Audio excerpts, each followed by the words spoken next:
So, ladies and gentlemen, we are we've been sitting here for a while now, and it is 3:00 in the morning. It's time for us to hit the old dusty trail, but before we do that, we decided one more Bill Burr thing for the evening, and it's a pretty short one. This is a animated one. This is the helicopter story. I've seen the helicopter story, but I have not seen it animated.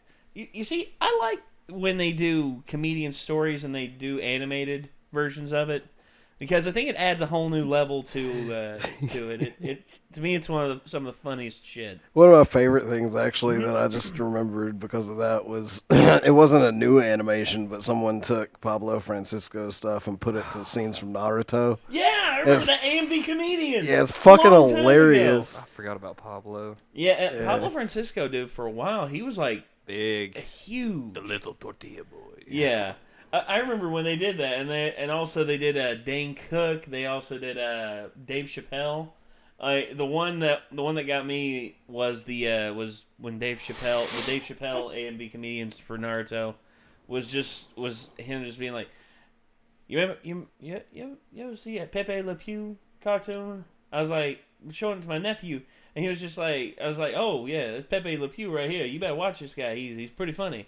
And all of a sudden, I was just looking at the cartoon. I'm just like, what kind of fucking rapist is this? And I was like, yeah, take it easy, Pepe. And then my little nephew starts laughing. He just starts going, hey. See, Uncle Dave, sometimes you got to take the pussy. Whoa, son, whoa. Whoa. And then there was also the Paulo Francisco one where he was talking about, like, the serial killer. And he was just like, you know, those Friday the 13th movies. You know, those kids are so easy to kill. You could strangle them with a cordless phone. Yeah. And then he goes into his whole epic guy voice, just like, this summer. Jean-Claude Van Damme is back in the same crap you've seen over and over and over again. He's trying to kill me, Pablo. Double the action. Triple the excitement. Get down! More of the excitement. Get down again! God, some of the best shit. Okay, well, we got this one queued up here. Let's give it a watch and see what happens. Okay. I saw this story down in Orange County, right? Down in Orange County, California. This guy gave helicopter tours for 30 years. 30 years without incident. I wonder if it's the same guy who does the Joe Rogan ones. The American dream. I built it up for 30 years. Here you go, son. Make the family and the family name proud. All right, Dad, I love you. Right? This poor kid, 5 days in. He's supposed to give a tour to a couple. Only the dude shows up. The kid thought it was weird, but he's like, I need the money. I got to give him a tour. Right? So he takes this guy up. 10 minutes into the tour, the dude fucking jumped out. Yeah. 5 days in. 5 days in from the balloons and the cake. We love you, son. Keep the family tree going. Traditional life. 5 fucking days later, this kid, he probably barely had the speech down. Just sitting there flying the helicopter. All right, if you look out the left side of the aircraft, that's Orange County. There's over 27 miles of beaches. Put your seatbelt back on. 27 miles of beaches. This is county in 1903. Sir, please don't open the door, sir. What are you doing? Sir, no, don't! What the fuck? Oh my god! What the fuck?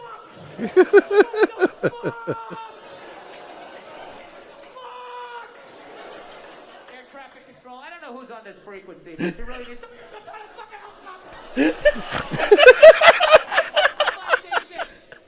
Further into the story, turns out the guy who jumped out, he was 61 years old, terminally ill. He was in pain every day. They couldn't figure out what was wrong with him, and he had had enough. At that point, that guy immediately became a hero in my world, right? You know what I love about him? Not only did he make the decision, he didn't go out like some pussy, right? Handful of pills, watching a romantic comedy, wrapped in an Afghan that Nana made. Fuck that. Guy went out like a man. Take me up in a chopper. I'm looking at the land I love, and then I'm jumping out like a superhero.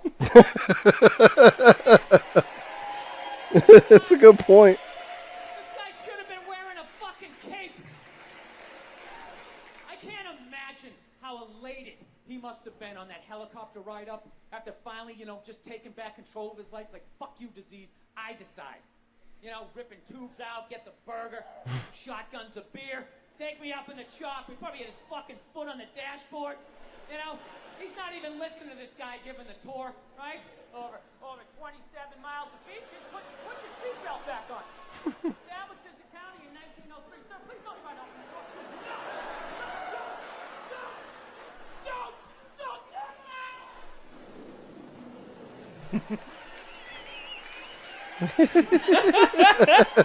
I love that Bill did the sound effects there. Yeah. I left out one small thing. There is one small thing. The guy fucking lived. Oh, I man. knew he was gonna say that. Over the ocean, 500 feet up. You'd think that would be enough. It's too much risk. I'm thinking he must have gone in like Greg Louganis, like no splash, just But witnesses said it looked like a dummy was falling out of the air, so that sounds like a hell of an impact. I think he accidentally did the most epic 500-foot belly flop in the history of jumping out of a That'd probably helicopter. snap your neck, though. But that didn't change what he was trying to do. Where his heart was, I still love this guy. I just feel bad for him. He's on the way down, he's got to be thinking 3 more seconds of pain, 2 more seconds. Wow!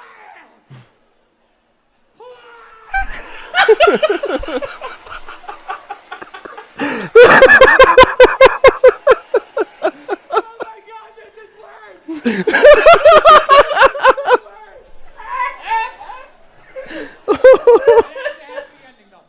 He later died at the hospital. So here's to him. God bless him. I hope I have the balls Zooms in to on his do balls. The nuts on that guy. Swaying in a cast. Oh my God. Shit. So there you go, ladies and gentlemen. The poor guy. That poor guy. Yeah. Well, he's the dumbass who jumped Oh. out of a helicopter. Well, poor both those guys, because one's like traumatized, and the other one's fucking, was in pain and old and shit. Some people live when they hit the ground, let alone the water. Yeah. Oh God. Well, there was a guy. As part of a stunt, he jumped off of the Golden Gate Bridge, and it's very fucking high. Yeah. And he landed feet first. Do you know how bad the impact was on his legs? Somebody that shattered him. Didn't just shatter them. His ankle was at his knee. I'm guessing all that bone just went. Yeah, just like his leg collapsed. His bones were powder. It's like that There was representation. nothing they could do other than do like a full rebuild of just like etching everything together with titanium rods and hoping that he didn't get that his legs didn't get infected. Thankfully, his legs didn't get infected, and he lived and he was able to eventually walk again. But could you imagine him Some floating up from surgery the work. bottom and all of a sudden him floating in the water and him seeing his ankle up to here and him just being Not like, able to move him. Yeah, him just being like, How do you not pass out and drown? I I don't would've. know. From the sheer shock, I think I would have. Well, yeah, he probably just looked down and was like, that's not supposed to be. Ah! Oh God! Oh God! No! Yeah, it's like that cartoony representation when people somebody falls really, really far and they land on their feet, their skeleton just shoots out the top of their head. It's like, Either that, or they land and it goes into X-ray mode, and you see their bones crack all the way up to their skull, and then it just forms a pile of dust in the bottom of their feet, and all of a sudden they're just just fall over. Gosh. I couldn't imagine getting having that bad of trauma. I've had my knee fucked up. I've had my knee fucked up pretty bad. My MCL damage, but Nothing really like terrible. I've been lucky enough to never break anything or have any major injuries like that. Like the worst thing that happened to me pretty much was like I opened up like a huge cut on my leg right here one time. I think that's the most painful thing. No, the most painful thing that's ever happened to me is I touched a venomous caterpillar by accident. That hurt really fucking bad, but I've never had any major injuries. Yeah, like I was like, like, and people were like, "What? What? What's the matter?" I'm like, and I'm just screaming pretty much. Like I couldn't iterate what had happened. I was just like, "Get off!" You know, like get off, like pointing at it, and like basically is what it was. It looked like one of those little sticky burrs of a tree at first. And so I was like, oh, I got one of those stuck to my shirt, and I palmed it, and just it got me right there. And like, I was screaming and stuff, and one of the scout leaders, one of my friend's dads, came over. He got it off with a stick, and they took me to the med station and stuff, you know. And they were like, "Well, take some Benadryl," and there's really nothing we can do for it pain-wise, you know. It sucks, you know. We can take some Tylenol. Jesus. And I was like, "Cut my hand off! Just cut my hand off! Cut it off!" Because it hurt so bad. It sucked dick. But that's the worst thing that's ever happened to me pain-wise. Well, I've been lucky never to break anything or anything like that. Worst bug thing that's ever happened to me is when I was about 5 or 6 years old, a hornet landed right here on my forehead. Ouchies. And I was thinking it was like a fly or something, so I reached up and I swatted it. As soon as I hit down, I felt like I had a nail driven in my friggin' forehead. Sure. And all of a sudden, it was just like... Yeah. And my dad, who was working at just down from the house that we were at, he hears me screaming. He's like, "What's wrong? What's wrong? What's wrong?" and I'm just like, "Something got me on my forehead." And my dad looks and he sees the stinger still in my forehead right here. Oh, and he pulls it out. And he's just like, "You got stung by a wasp or something." And then we went up and we found the carcass on the deck that I was on, and holy crap, my forehead swelled up to like I had like a bump like out to here, and it was just like one of those cartoon knots when they get hit on the head, just kind of. Yeah, almost. Except, well, we got inside and we got some ice on it and everything, and the swelling stopped. And you know, my grandmother used one of her old remedies to draw out the venom, which was a little bit of apple cider vinegar and a little bit of also a little bit of what was it? It was aloe vera. Mm-hmm. A little bit of aloe vera and apple cider vinegar. You know, mix it up and then put it on there. I don't know if that would actually work or not. Well, and then it seeped out. It might soothe the area. Well, the aloe will, yeah, for sure. But I don't know if it'll actually draw the venom out. Well, it worked for what it was, and I went to school, and I still had like some swelling right here and everything, and people were just like, "Nate, are you all right?" And I'm like, just got stung on my forehead right here by a hornet, and that was probably the worst pain wise for me. So I got stung by a single like hornet or wasp when there was a nest apparently in the hollow metal rail of the leading up to the porch of my neighbor's house.